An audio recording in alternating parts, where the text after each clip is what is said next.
Quem sou eu pra que o grande receba? Programa Mães Amorosas. Programa de responsabilidade do Ministério de Mulheres Evangélicas de Caetité.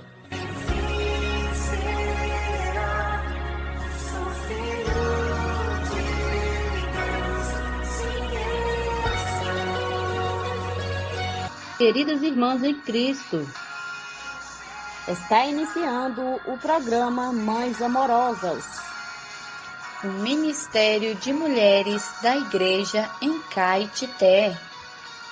Este programa é feito com muito amor e carinho, especialmente para você. Bom dia, queridas ouvintes, amadas irmãs. Graças ao Senhor, estamos aqui novamente, iniciando o dia com vocês, ouvindo a palavra do Senhor.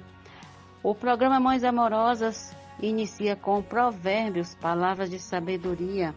O provérbio de hoje diz assim: até a criança se dá a conhecer pelas suas ações, se o que faz é puro e reto. Provérbios 20:11. Temos como título: Você vive o que fala? Para alguém que está na liderança da igreja, é importante ele ter um bom testemunho diante das pessoas, a fim de não cair no opróbrio e no laço do diabo. 1 Timóteo 3:7. Há quem faça belos discursos ou sermões, porém a sua vida não suporta o menor teste de consistência, porque o seu viver não conduz com o que fala. Até uma criança é capaz de avaliar as suas ações se o que faz é puro e reto. Por essa razão, Paulo fala em andar segundo a verdade em Jesus. Efésios 4:21. Há quem pregue o amor, mas na sua convivência exala amargura, cólera, ira e gritaria. Outros falam em santidade, porém vivem em ambiente de luxúria e de imoralidade. O que eles fazem em oculto, o só referir é vergonha, como, por exemplo, o acesso à pornografia. Para haver correspondência entre a nossa palavra e as nossas ações, precisamos andar na verdade, andar na luz e andar no Espírito. Enfim, viver em um ambiente saudável na vida da igreja, sendo verdadeiros com os irmãos, pois somos membros uns dos outros. Amém? Graças ao Senhor. Mais um dia e desejamos um dia maravilhoso para todas as nossas queridas ouvintes e amadas irmãs. Bom dia.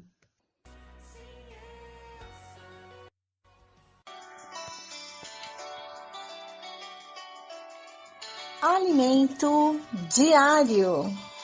Série Vida e Edificação. Autoria: Pedro Dong. Leitura: Neide Soares Marques.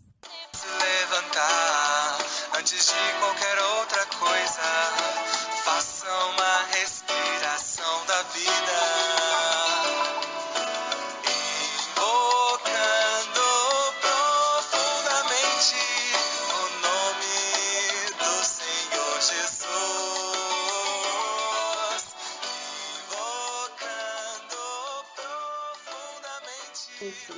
Amadas ouvintes, amadas irmãs, hoje estamos lendo o Alimento Diário e está nos capítulos e versículos de Deuteronômio, capítulo 12, versículo 5. João, capítulo 7, versículos 37 e 39.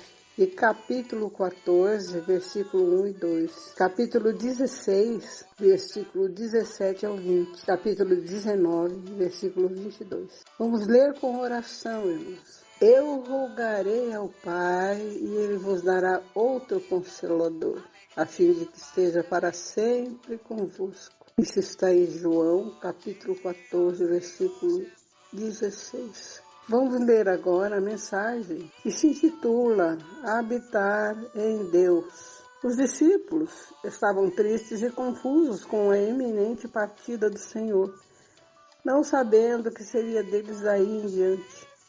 Jesus então os confortou e revelou que sua partida traria grandes benefícios. E João 14 lhe diz: na casa de meu pai há muitas moradas. Se assim não fora, eu vou-lhe teria dito, pois vou preparar-vos lugar. Há uma interpretação errada dizendo que essas moradas seriam mansões celestiais. Mas não vamos residir em mansões celestiais, porque o lugar de nossa habitação é Deus. E sua casa é a igreja. No Antigo Testamento, a casa de Deus era o templo. Deus escolheu Jerusalém para ali pôr o seu nome e sua habitação.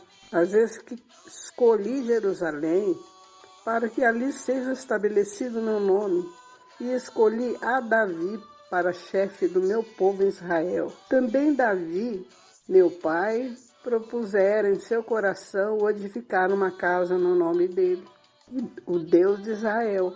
O lugar que Deus escolheu para a sua habitação era o templo, um desejo que Deus pôs no coração de Davi para construí-lo. Davi preparou todos os materiais necessários e Salomão concretizou essa edificação. No Novo Testamento, esse lugar é a igreja. Vimos na primeira sessão do Evangelho de João que Deus deseja dar-nos a vida eterna, isto é, Ele quer introduzir-se no homem. Agora, a partir da segunda sessão, Ele quer introduzir o homem em si mesmo, por meio da morte e ressurreição de Cristo.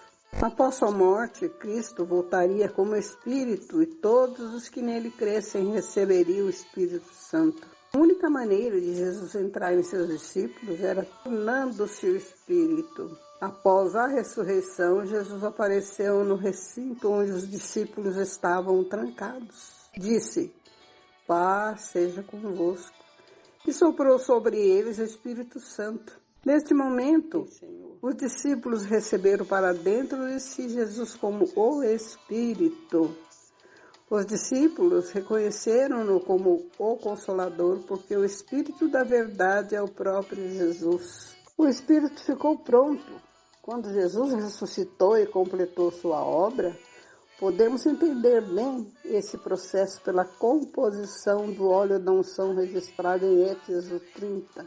Em Êxodo 30, o Espírito de Deus já existia, mas a ele precisavam ser adicionados os elementos da vivência de Jesus. A encarnação, viver humano, sofrimento, morte e ressurreição. Hoje o Espírito contém todos esses elementos. Nosso Senhor Jesus, mesmo como um homem aqui na terra, sempre esteve no Pai e o Pai nele. Inicialmente, não havia como levar seus discípulos a estar no Pai, onde ele estava. Depois que Jesus se tornou Espírito e entrou nos discípulos, ele pôde levar os discípulos para onde ele está, no Pai. Esse é o Espírito que habita em nós, os que cremos, e todos os que o recebem, como seu Senhor, podem ter acesso ao Pai. Louvado seja Deus por Jesus Cristo, nosso Senhor.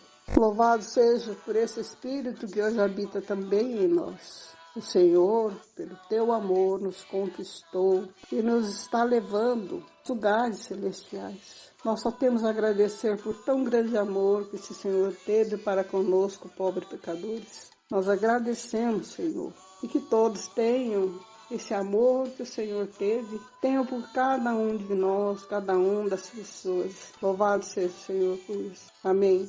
Amém, amém.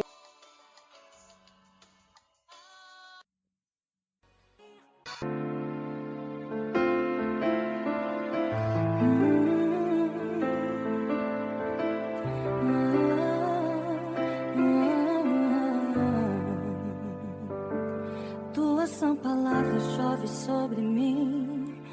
Bom dia, amadas irmãs, queridos ouvintes. Estamos iniciando mais uma leitura bíblica nesta terça-feira. Louvado seja o Senhor. Até aqui, a gente tem desfrutado junto com as irmãs da pura palavra do Senhor.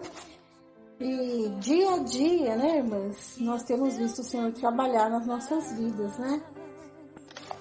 Através da palavra, através da comunhão, do ensinamento dos apóstolos, do pão e nas orações. Então, nós estamos vivendo aqui como em Filadélfia, como a igreja primitiva, né? Hoje é dia 30 de julho, já finalzinho já do mês, né? Senhor Jesus, como o tempo tem passado rápido, né, irmãs? Muito rápido, e a gente tem que realmente dar prioridade para as coisas do Senhor, senão não dá tempo de buscá-lo, né? Então vamos colocar as coisas dele em primeiro lugar, e as demais o Senhor vai acrescentar, né? Isso inclui o nosso tempo também, tá? Se nós dermos o primeiro tempo para o Senhor, né, a gente vai ter tempo para as outras coisas também, amém? Senhor Jesus, nós te agradecemos, obrigada por estarmos aqui na tua presença, junto com as irmãs. Obrigado pelo programa de rádio, que ele possa alcançar muitas vidas com a pura palavra que temos levado até as pessoas. Abençoa os lares das irmãs, abençoa os seus trabalhos, Senhor, abençoa os seus filhos, seus casamentos. Nós entregamos também a parte financeira, né? Que nós dependemos de Ti para todas as coisas. Vamos estar servindo o Senhor também com os nossos bens. Obrigada, Senhor, por mais um dia que podemos estar na Tua presença. Aleluia! Hoje nós vamos ler 2 Crônicas, capítulos 26, 27 e 28. O reinado de Uzias de Judá. Capítulo 26, versículo 1. Todo o povo de Judá tomou Uzias, que tinha 16 anos de idade, e o constituiu rei em lugar de Amazias, seu pai. Depois da morte de seu pai, Uzias reconstruiu Elate e a restituiu a Judá. Uzias tinha 16 anos de idade quando começou a reinar e reinou 52 anos em Jerusalém. A mãe dele se chamava Jecolias e era de Jerusalém.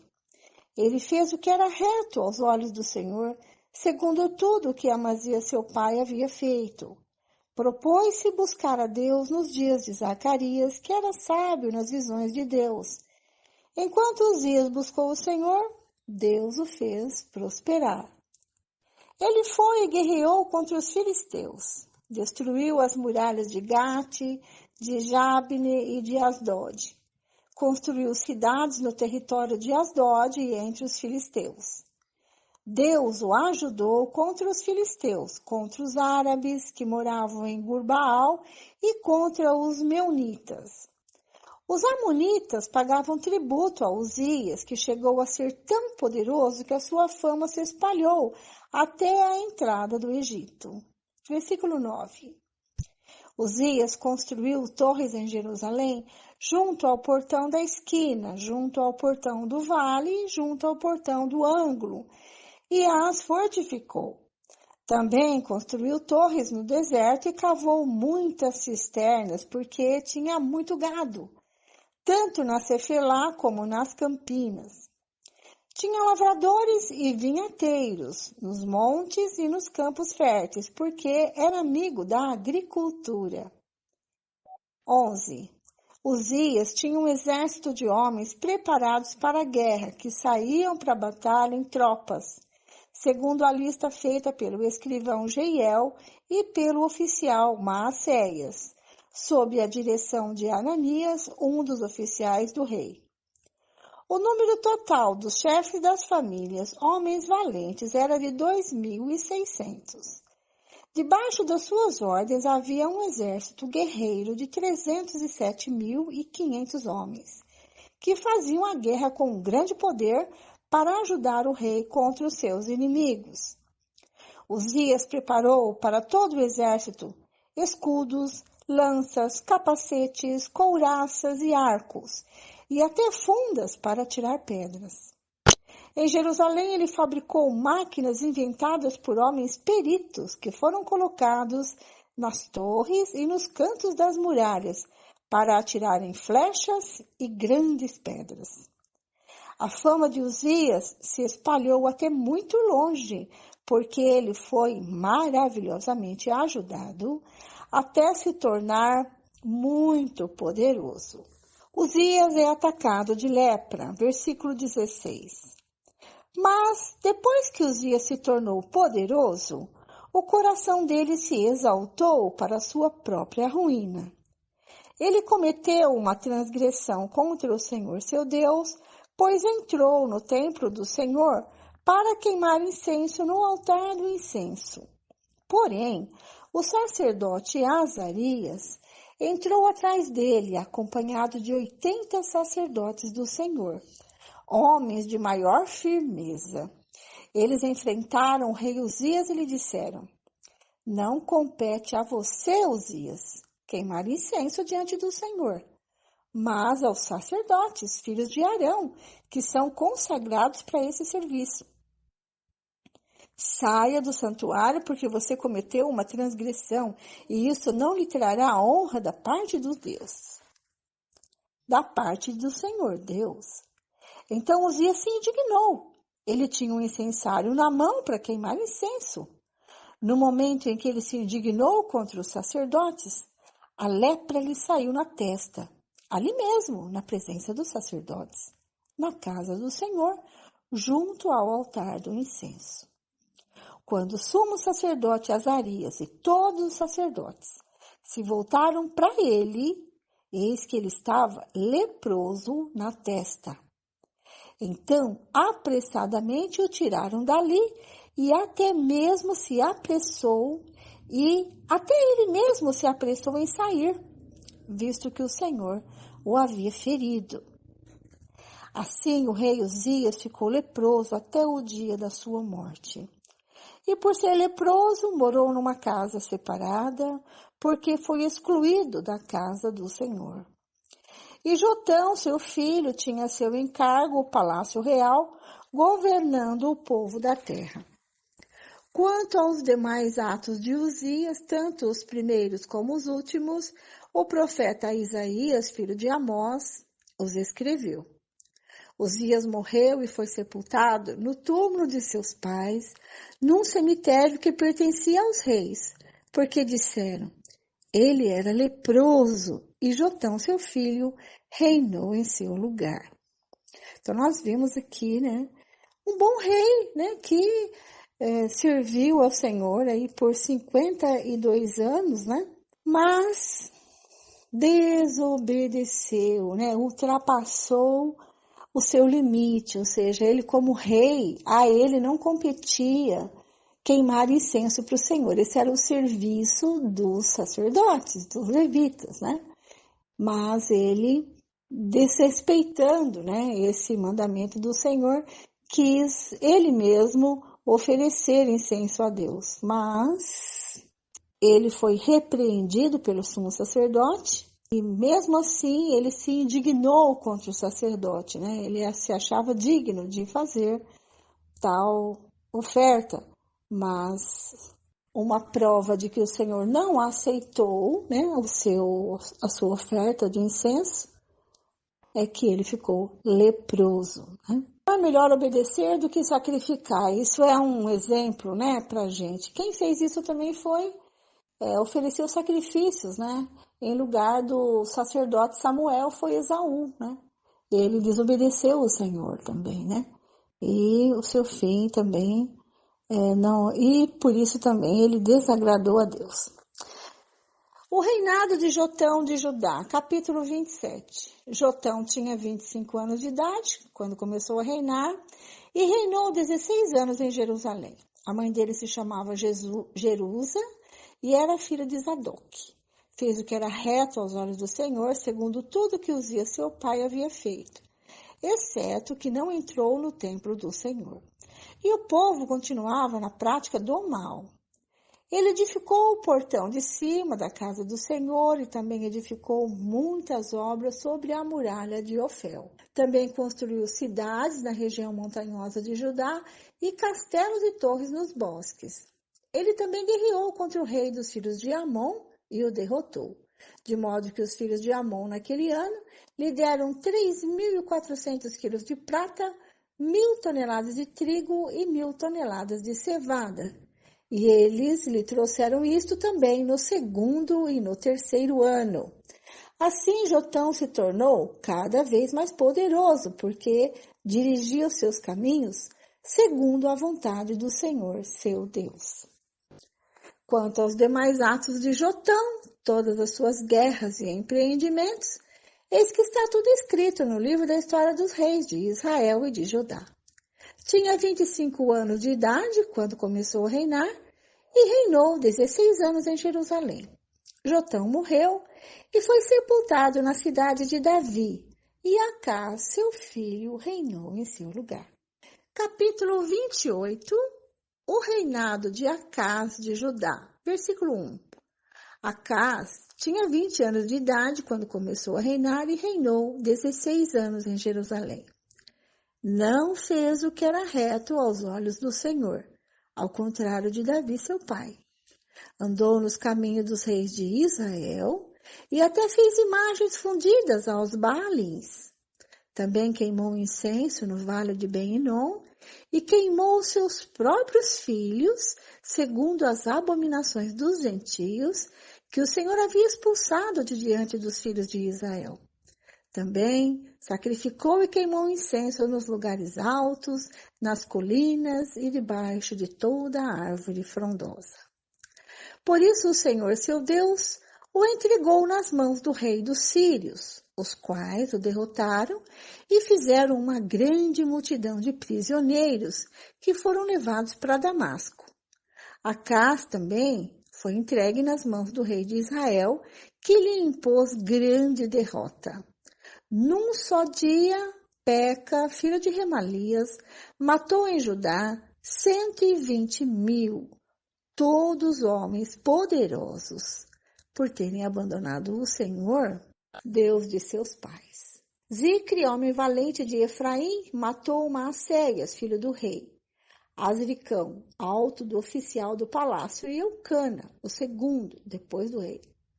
Os filhos de Israel levaram presos de Judá, seu povo irmão, 200.000, mulheres, filhos e filhas. Saquearam também muitos despojos que levaram para Samaria. O profeta Oded, versículo 9. Havia em Samaria um profeta do Senhor, cujo nome era Oded. Ele saiu ao encontro do exército que voltava para Samaria e lhe disse: Eis que o Senhor, o Deus dos seus pais, ficou irado com Judá e os entregou nas mãos de vocês. E vocês os mataram com tamanha raiva que chegou até aos céus. Agora vocês estão querendo fazer dos filhos de Judá e de Jerusalém os seus escravos e as suas escravas? Será que vocês não são culpados diante do Senhor seu Deus? Agora escutem o que vou dizer e mandem de volta os prisioneiros que vocês fizeram entre os seus irmãos, porque o furor da ira do Senhor está sobre vocês. Versículo 12. Então, alguns dos chefes dos filhos de Efraim, a saber, Azarias, filho de Joanã, Berequias, filho de Mesilemote, Jeisquias, filho de Salum, e Amasa, filho de Adlai, se levantaram contra os que voltavam da guerra e lhes disseram: Não tragam esses prisioneiros para cá, porque vocês estão querendo aumentar ainda mais os nossos pecados e a nossa culpa diante do Senhor? A nossa culpa já é grande e o furor da ira do Senhor está sobre Israel. Então os homens armados deixaram os prisioneiros e o despojo diante dos chefes e de toda a congregação.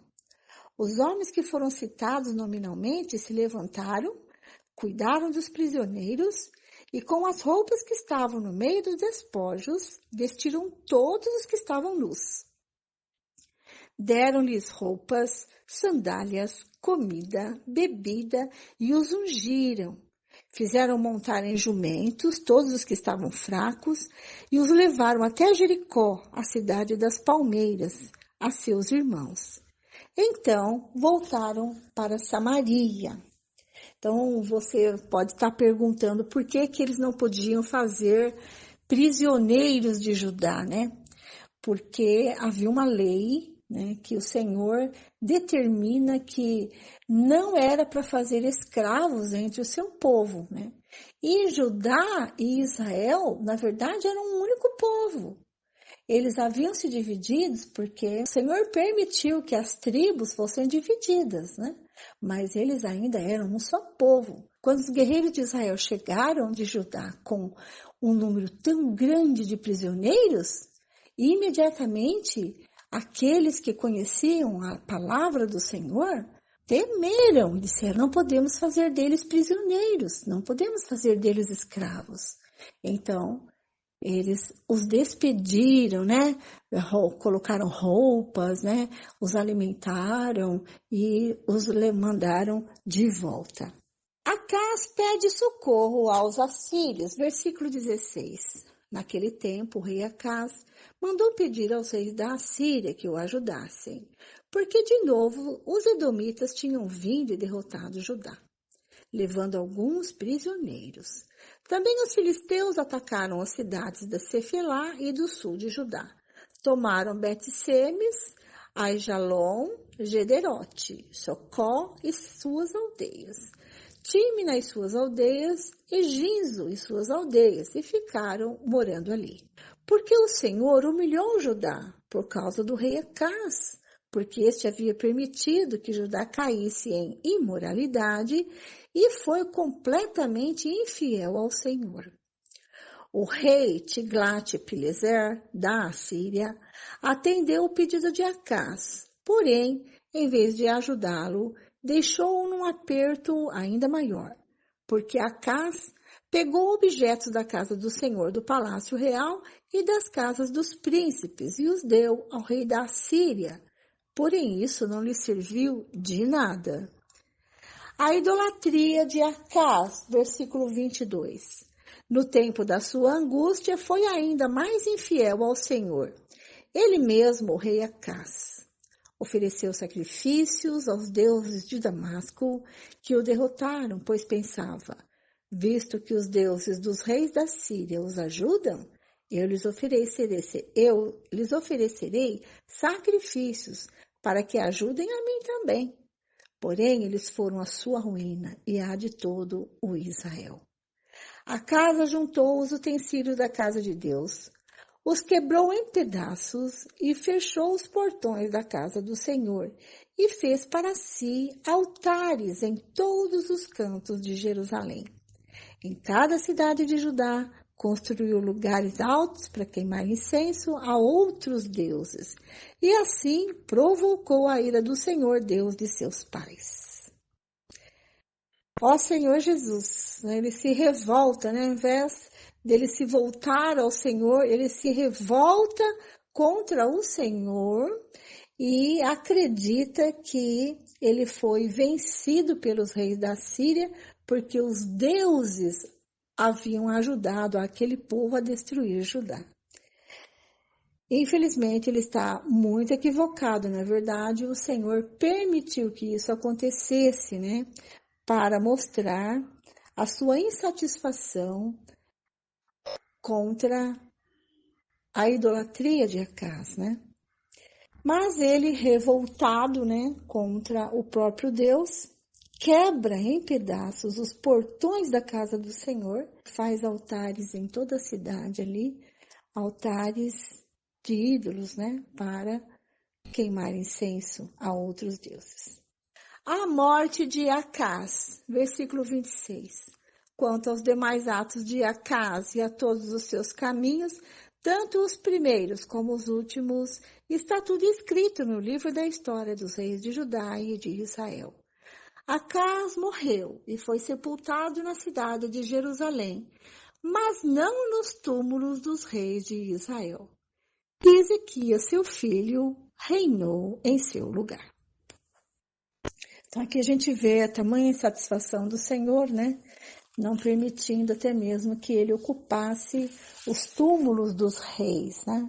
Isso mostra que o Senhor não aprovou o reinado de Acás, né? Senhor Jesus, todos nós possamos aprender com essas lições, ainda que negativas, né? Nós possamos continuar temendo o nosso Deus e servindo ao único Deus, né, irmãs? Nós não amando outros deuses, né? E sabemos que o Senhor é o nosso único Deus, né? Ele é o nosso Deus todo-poderoso e não há outro. A Ele a glória, a honra e o louvor, né? Amém. Louvado seja o Senhor. Ficamos por aqui. A irmã Lene continua a leitura de hoje seguindo o roteiro anual. Amém? Com Salmos, Provérbios e o livro de Romanos. Bom dia, irmã Lene. É com você agora. Bom dia, irmã Vera. Bom dia, irmãs, queridas ouvintes. Então, continuando a leitura bíblica, vamos ler o Salmos capítulo 23, depois Provérbios capítulo 20, versículo 11 e Romanos capítulo 13, iniciando com Salmos. Deus, o nosso pastor, é o Salmo de Davi. O capítulo 23, versículo 1. O Senhor é o meu pastor, nada me faltará. Ele me faz repousar em pastos verdejantes. Leva-me para junto das águas de descanso. Refrigera minha alma. Guia-me pelas veredas da justiça, por amor do seu nome.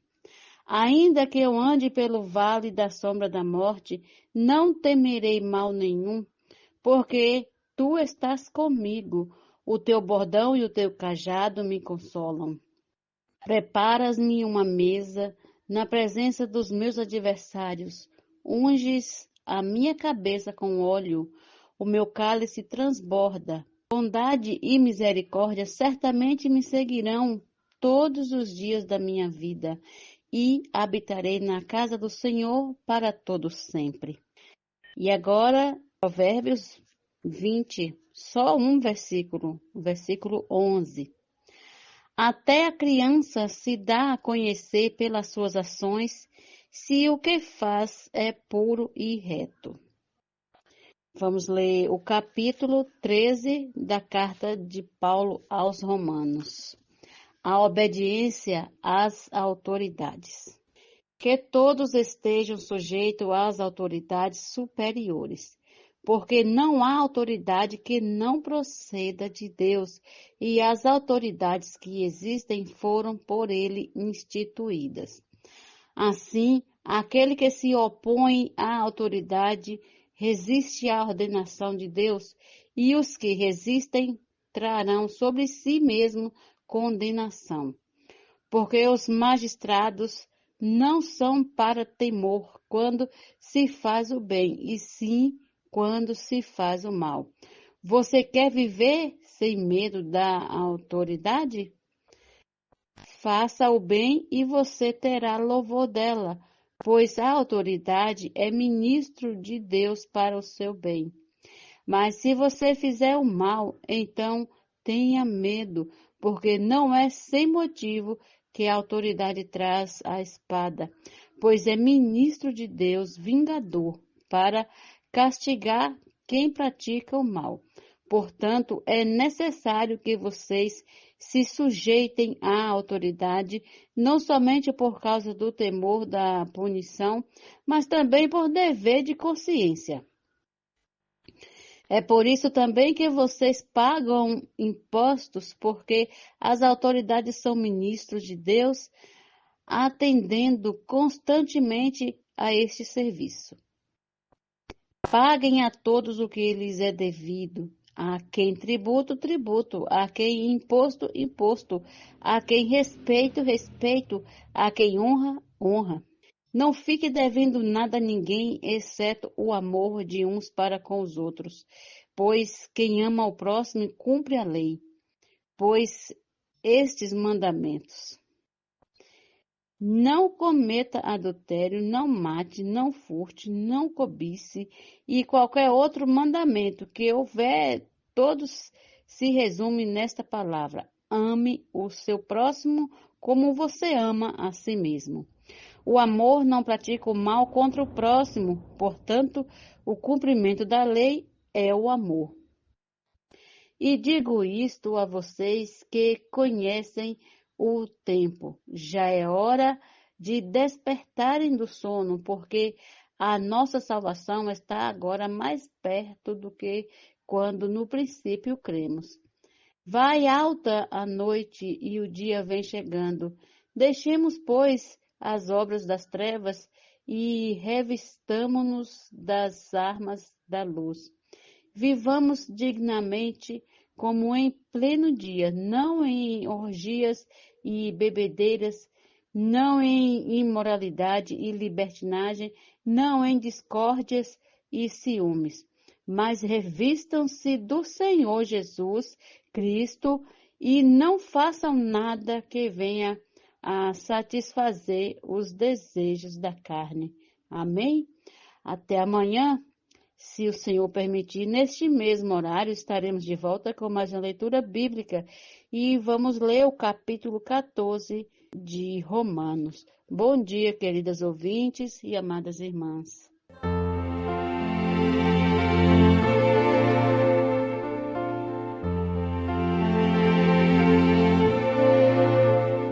Onde há o amor de Deus, há também perdão. Onde há perdão de Deus, há reconciliação. É tão forte esse amor, vence todo ódio e rancor e semeia a paz do Senhor entre os irmãos.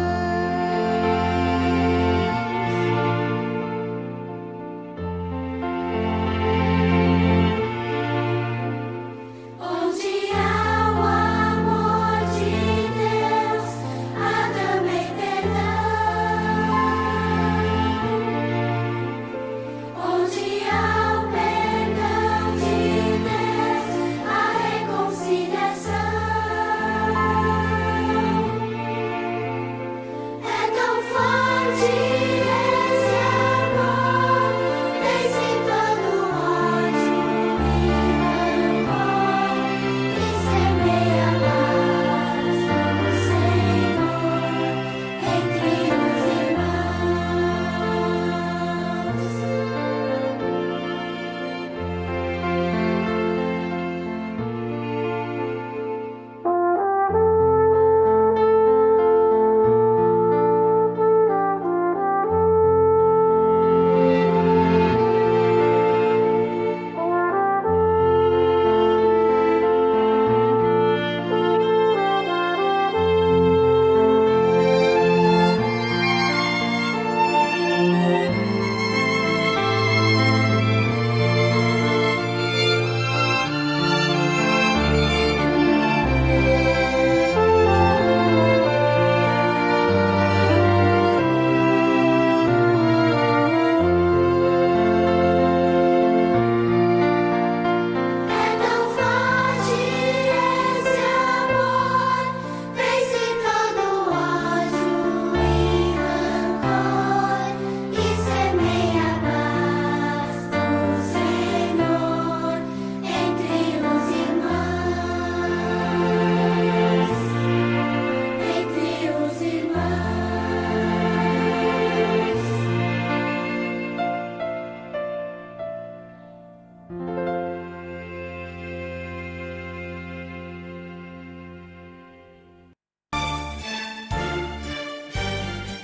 Este é o quadro Em Tudo Uma Lição. Sempre existe algo que podemos aprender com Taíka Saleb. Já estamos no tempo do fim. O que fazer neste período? Título de hoje: A Galeria dos Heróis da Fé.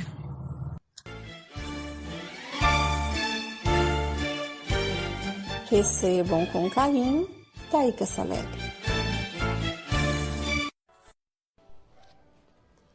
No capítulo 11 de Hebreus, o autor fala sobre a natureza da fé.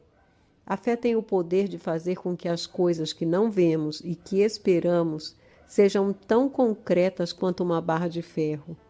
Os grandes homens de Deus foram grandes não porque tinham privilégios exclusivos ou porque tinham algum dom especial. Eles não tinham nada que não tenhamos. Foram o que foram porque fechavam os olhos para não confiar no que viam e faziam cessar sua mente natural, para não se verem limitados por nada ao redor. Eles foram grandes tão somente porque usavam a fé. Abel, Enoque, Noé, Abrão, Sara, Isaque, Jacó, José, Moisés, Raabe e muitos outros tinham algo em comum: a confiança no Deus das promessas. Quando entramos nesse capítulo, temos a sensação de que estamos entrando numa galeria. Esses nomes e a descrição do modo como viveram motivam os crentes dos dias atuais a prosseguirem em sua caminhada com mais confiança. A perseverança deles é um exemplo que vale a pena ser seguido. Insistimos em dizer que nessa lista não há um super-irmão, mas sim pessoas que ousaram usar a fé para ver o invisível e que usaram a fé como seu combustível. Cremos que a leitura desse capítulo fortaleceu mais sua fé. Sua fé pode florescer, crescer e se firmar em meio a qualquer situação, quando for regada diariamente pela palavra de Deus. Senhor, dá-nos esse coração de regar a nossa fé com a Tua palavra, a fim de que ela cresça e que possamos aprender a olhar não com os olhos naturais, mas olhar para o Deus das promessas, para olhar para aquele que pode todas as coisas e simplesmente confiar em Ti. Aumenta, Senhor, a nossa fé. Ó Senhor Jesus. Esse texto foi extraído do livro Já Estamos no Tempo do Fim. Posso orar por você, por sua vida, por sua família. Somos mulheres de oração. Posso orar por você? Estamos recebendo no nosso programa a irmã intercessora Isani Carvalho. Ela vai orar por nós. Seja bem-vinda, amada irmã.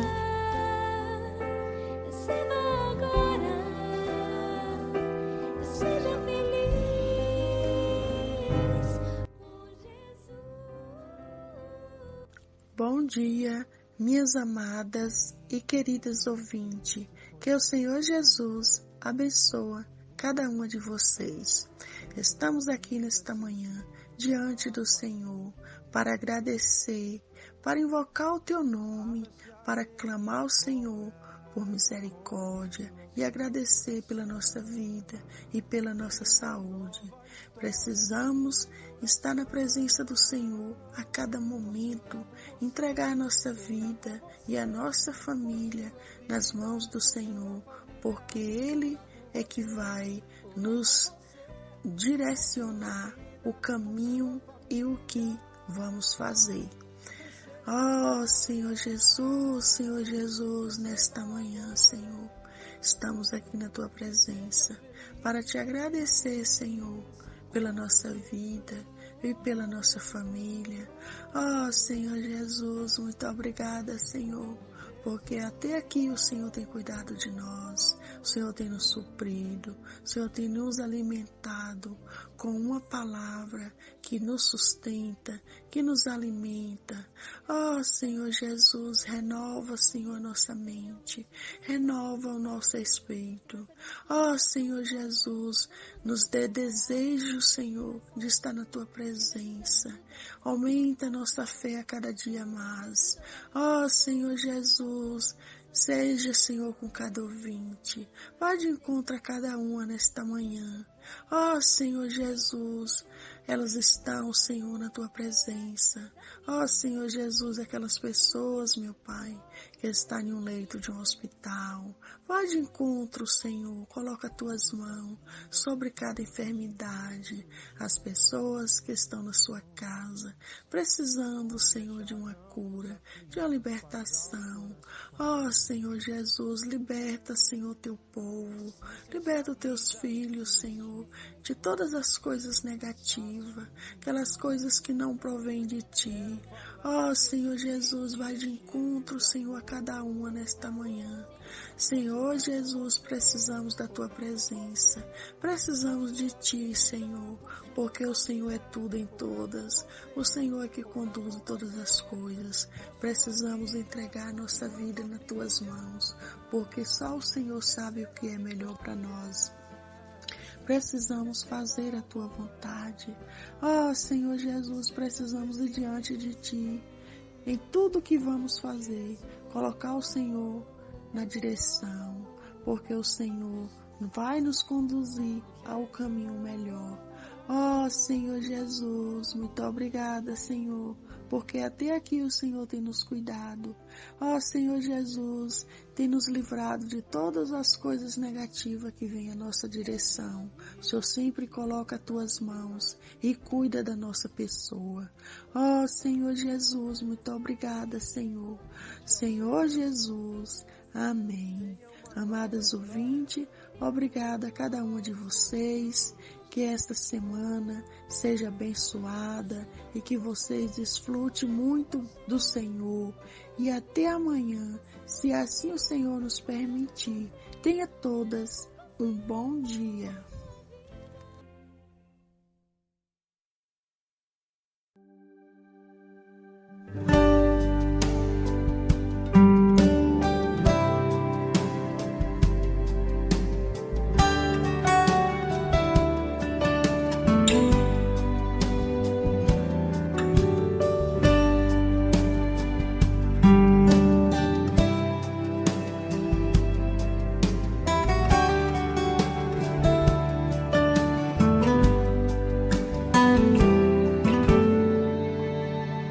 Esquadrinhas meu andar, Senhor, meus pensamentos,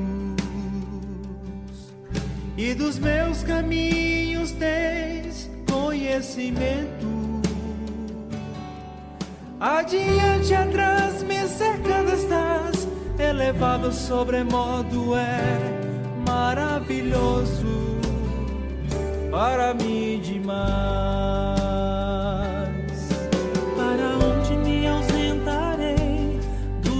Espírito, ou da Tua face, enfim, Senhor bendito. Se subir aos céus, lá estás, ó Deus. Se fizer da minha cama um mais profundo abismo, lá estás, ó Deus. Leva-me ao rio que do trono de Deus, rio que cura e que vida me atribui. Venha de graça quem tem sede, pois beber águas de vida para se satisfazer. Mostra-me o rio onde possa repousar Senhor, elimina, tira os pecados e amor, religião. Se me restringe, sonda e prova com tua unção.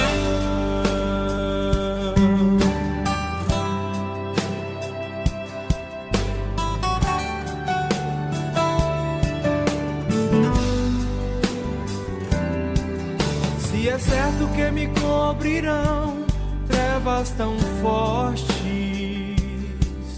e a luz ao meu redor fizesse noite. De te me esconder como vou poder, pois a noite para ti, Senhor, é como o dia, soberano Rei. Ó, formaste-me de modo tão maravilhoso, e no livro teu estão meus dias todos. Cada um ali, antes de existir, incontáveis pensamentos teus, tão preciosos, muitos para mim. Leva-me ao rio que do trono de